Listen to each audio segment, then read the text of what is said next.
Fowler study of UFOs by the Air Force in 1966. It was a so-called scientific investigation.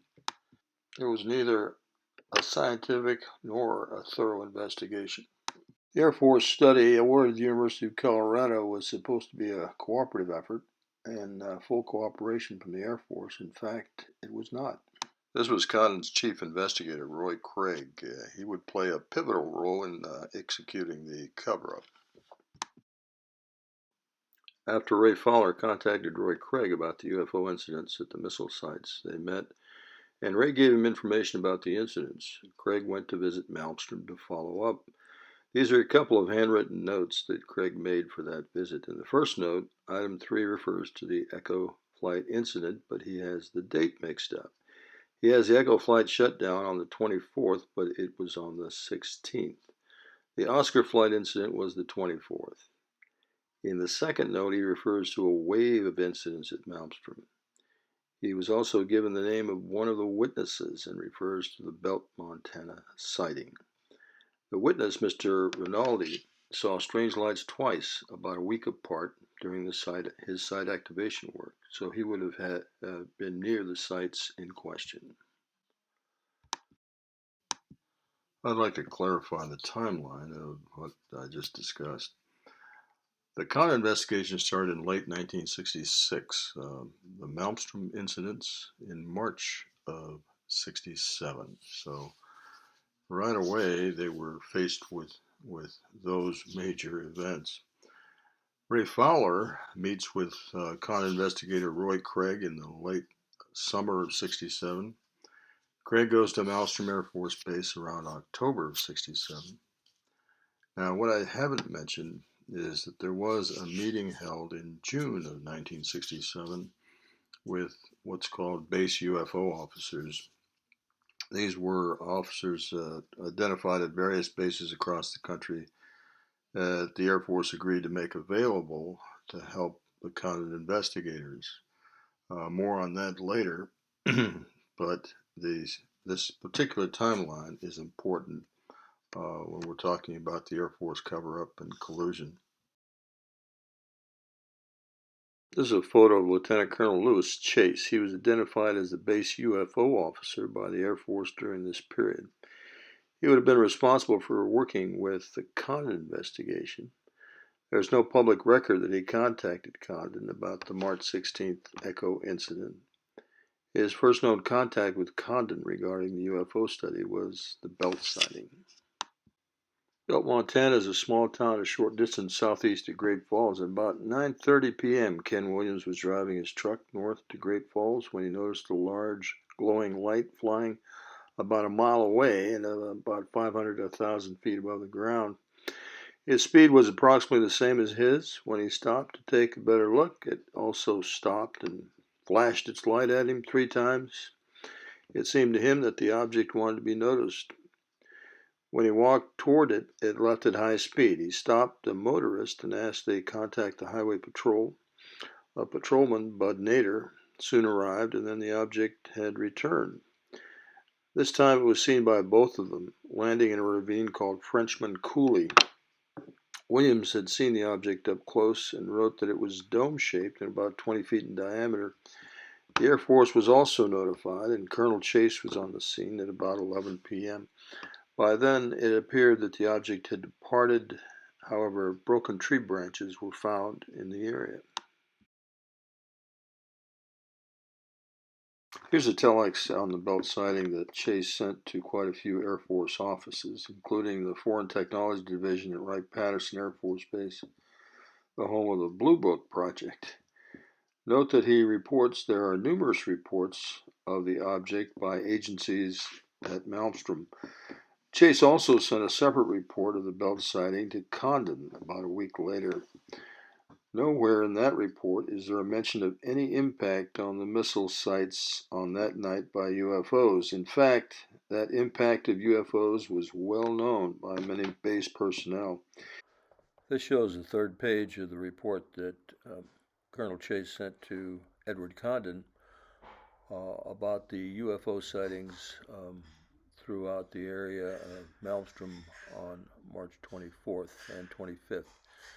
Notice that at 3:50 in the morning, Colonel Chase spoke with Captain Bradshaw of the Wing Command Post.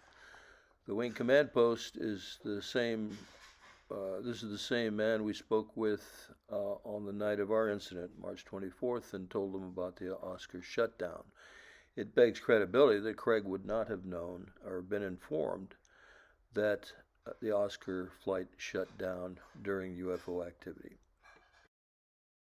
The following interview, conducted by Roy Craig, is with Lieutenant Colonel Louis D. Chase, who is Chief of the Operations Division at Malmstrom Air Force Base, Montana.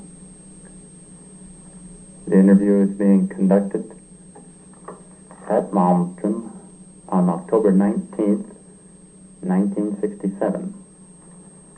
Now, right about that same time, we heard rumbles from other areas that something happened here on the base related to the failure of a flight of Minutemen. It was just about the 24th of March. And this, has this any connection with the UFO business? The rumor mill has that there was a UFO sighted by one of the SAC maintenance crew who went out to check out why the flight had lost power. As far as the status of the missile sites is concerned here, I can't discuss with Dr. Craig because what is on alert, what is not for all periods of time, I'd sooner refer you to other people on that. Yeah. All I can tell you is at the time that we had the reported landing, the whole area here, we had lots of reports on them. But I'm not privy to knowledge of what the status of the missile sites are. You can see this, of necessity, must be classified. And I'm not privy to this type of knowledge. I think the comments that came to us was that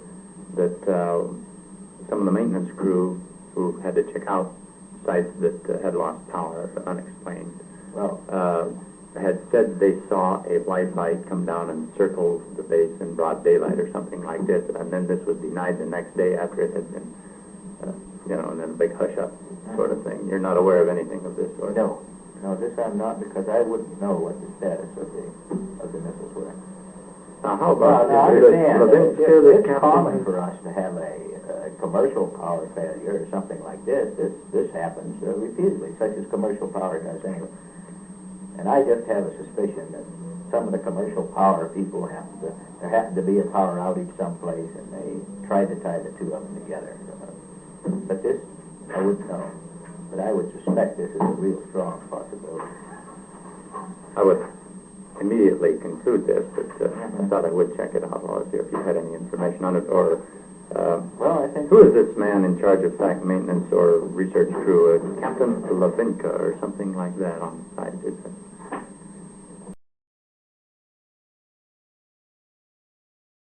When Craig approached Lowe about reviewing this classified report, Lowe told him that he checked with Washington and they told him it would probably be too highly classified for them to review, and then they gave him an alternate explanation for the Echo shutdown, such as nuclear testing.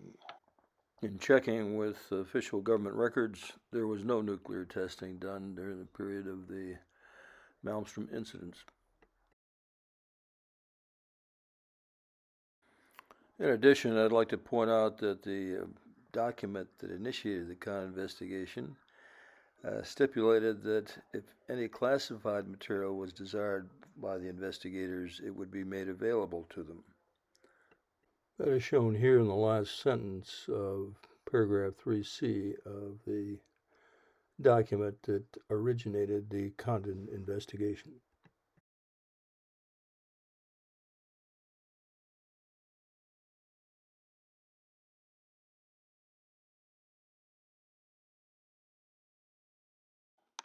When in June of 1967 there was a meeting of the Air Force UFO officers with the Condon team, it became evident to Chase that the results of their investigation had been predetermined.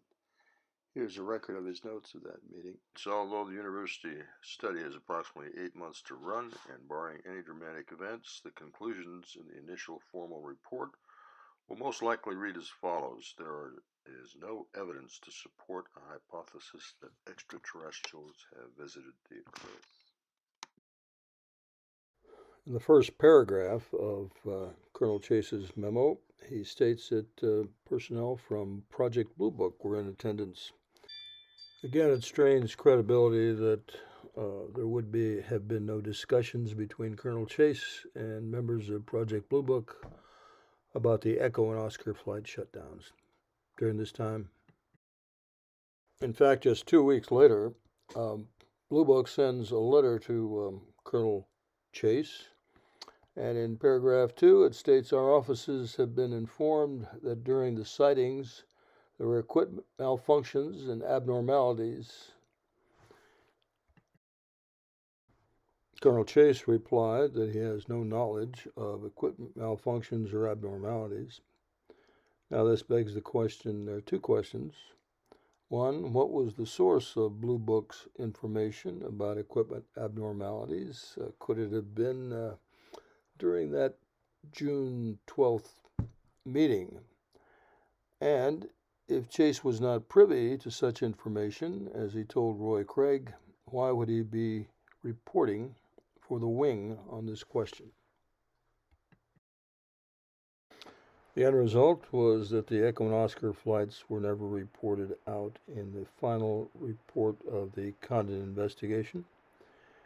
And as a result, further result, the Air Force decided that no UFO report investigated and evaluated was ever an indication of a threat to our national security. Therefore, they decided to shut down Blue Book and no longer report to the public on the UFO question. As far as I know, this is the current position of the Air Force.